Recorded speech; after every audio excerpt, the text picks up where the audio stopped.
गुरु तुम हो ज्ञानी ज्ञान के दाता, मुनि गुरुवर को करके प्रणाम। गाऊं मैं ध्याऊं मैं सुबह शाम, तुलक सागर एक नाम एक नाम।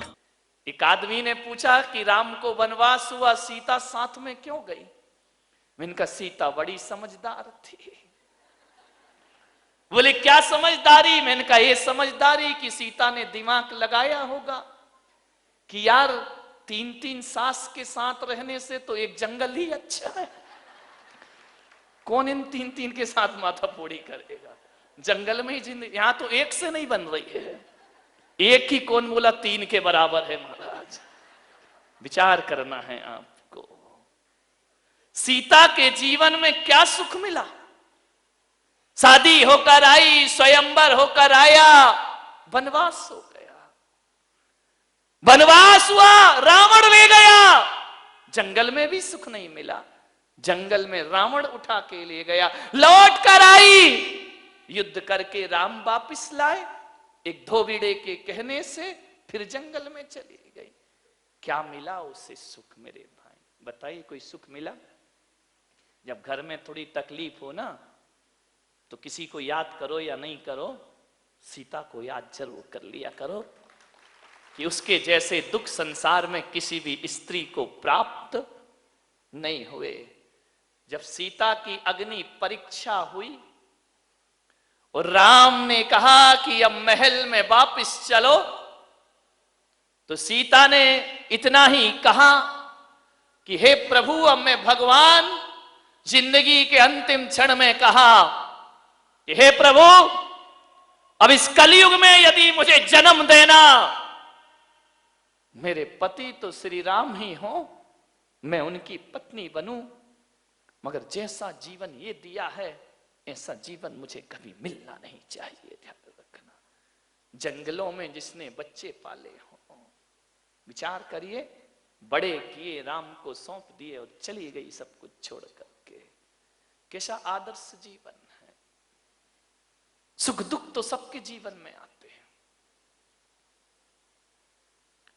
पाप कर्म का उदय होगा, दुख मिलेगा, पुण्य का उदय होगा, सुख मिलेगा। लेकिन मैं आपसे निवेदन कर रहा हूं कि जीवन में यदि दुख से बचना है तो दुखी व्यक्तियों का दुख दूर करने का प्रयास करो। तुम्हारा जीवन आनंद में परिवर्तित हो जाएगा, सुख में परिवर्तित हो जाएगा। आप अपने सुख के लिए मत जियो कि मेरा ही सुख मेरा है, चाहे दूसरों को दुख दे के भी प्राप्त हो। ये साधारण लोगों की सोच है, लेकिन महान पुरुष तो सोचा करते हैं कि मेरा दुख तो छोड़ो, दूसरे का दुख मिटा दूं तो मेरे जीवन की सार्थकता सिद्ध हो जाएगी। ध्यान रखिए, दूसरों के लिए सोचिए, अपने लिए मत जियो। एक बात याद रखना, जो अपने लिए जीता है वो वीर होता है, और जो दूसरों के लिए जीता है वो महावीर हुआ करता है। ध्यान रखिए, ये अपने लिए नहीं जिए, दूसरों के लिए जिए। मान्यवर, थोड़ा अपने दुखों से बाहर निकलो और दुनिया के दुख को देखो। तुम्हारा मन कहेगा कि दुनिया में कितना गम है और मेरा गम कितना कम है। ध्यान रख, इबादत मंदिरों में जाके अपने दुखड़े रोते रहते हो, कभी दूसरों के दुख की प्रार्थना की है? कभी कहा है भगवान मेरा पड़ोसी बहुत दुखी है, उसे सुखी कर दे? कभी निकल बोला है? कभी? हाँ, पढ़ लेते हो शांति पाठ में, सर्वे भवन्तु सुखिना सर्वे, ये बकवास है, बोलते बस हो, मन में तो यही रखते कि सत्यानाश हो पड़ोसी का। ध्यान रख, मेरे से आगे बढ़ रहा है, बर्बाद हो जाए। हे भगवान, मुझे दे या नहीं दे, पड़ोसी को मत देना। ध्यान रखना, ये स्थिति, ये सोच है हमारी। एक भगवान की पूजा कर रहा था, पूजा करते समय महादेव प्रसन्न हो गए। महादेव ने कहा कि मांग वरदान, तो बोले सही में दोगे? अरे बोले अपने जैसा बेईमान क्यों समझ रहा है, मांग मिलेगा। तो बोले दो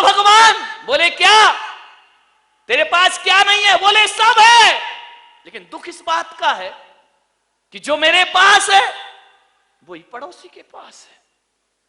तो भगवान ने कहा तू पड़ोसी का टेंशन मत कर, तू मांग, क्या मांग रहा है?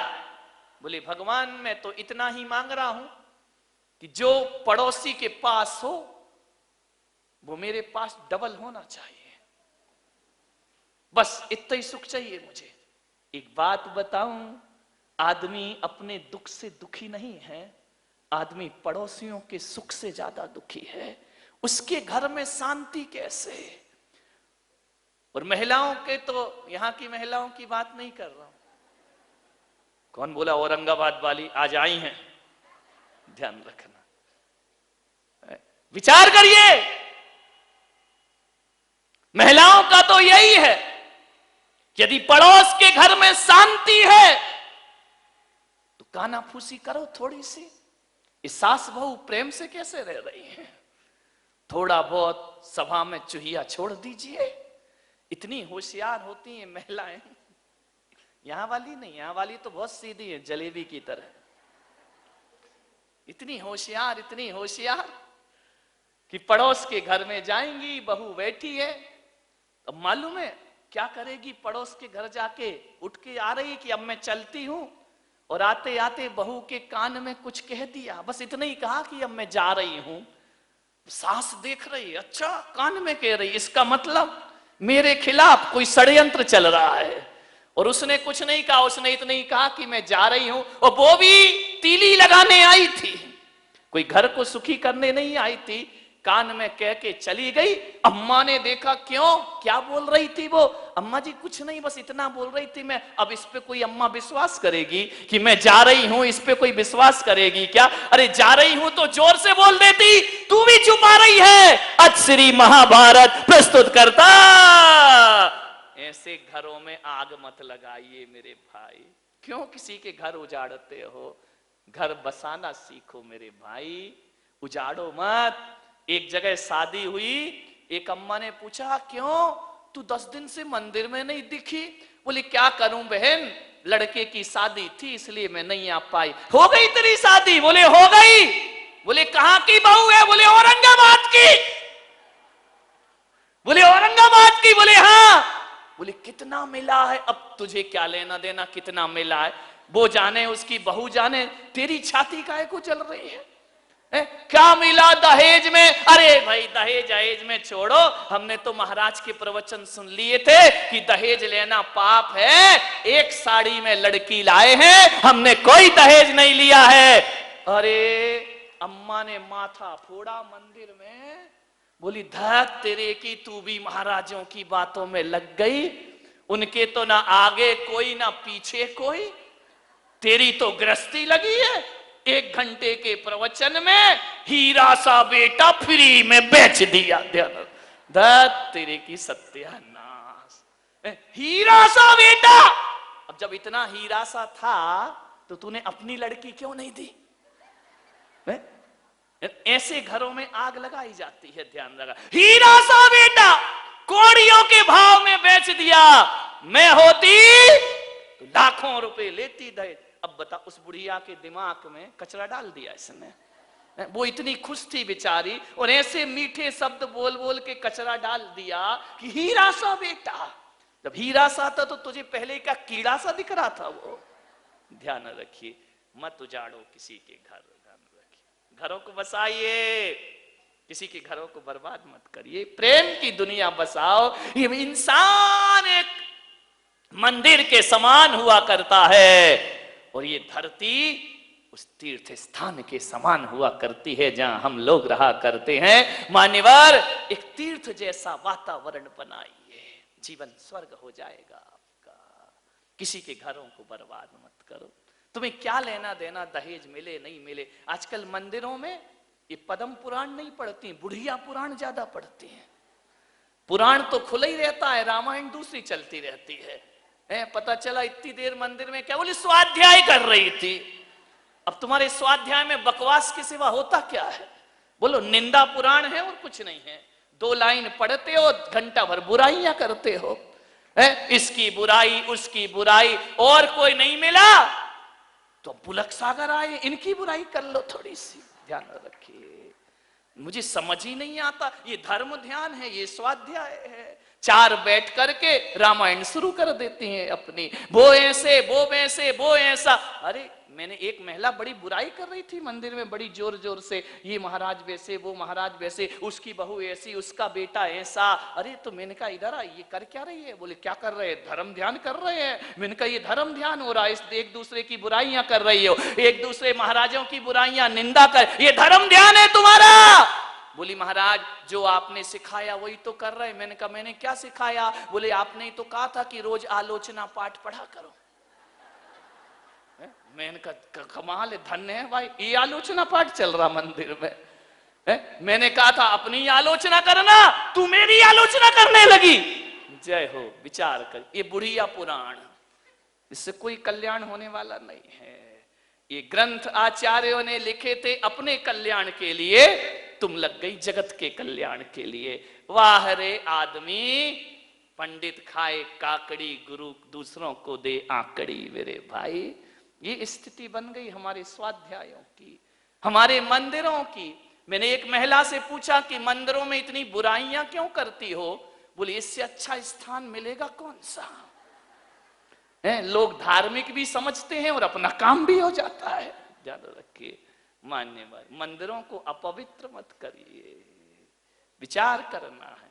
ये स्वाध्याय के नाम पे, ये पूजा पाठ के नाम पे, ये परंपराओं के नाम पे समाज में जो जहर घोला जाता है, ध्यान रखना, सोचना है आपको, विचार करना है। ये मोक्ष के रास्ते सदा सदा को बंद हो जाया करते हैं। अरे मोक्ष के रास्ते वो नहीं होते हैं जो समाज को दो भागों में बांट दे। मोक्ष के रास्ते तो वो होते हैं जो शेर और गाय को एक घाट पानी पिला दे, वो मुक्ति का रास्ता हुआ करता है। सांप और नेवला को एक साथ बिठा देता है, वो मुक्ति का रास्ता हुआ करता है। ध्यान रखिए, कुछ नहीं है, सब बकवास।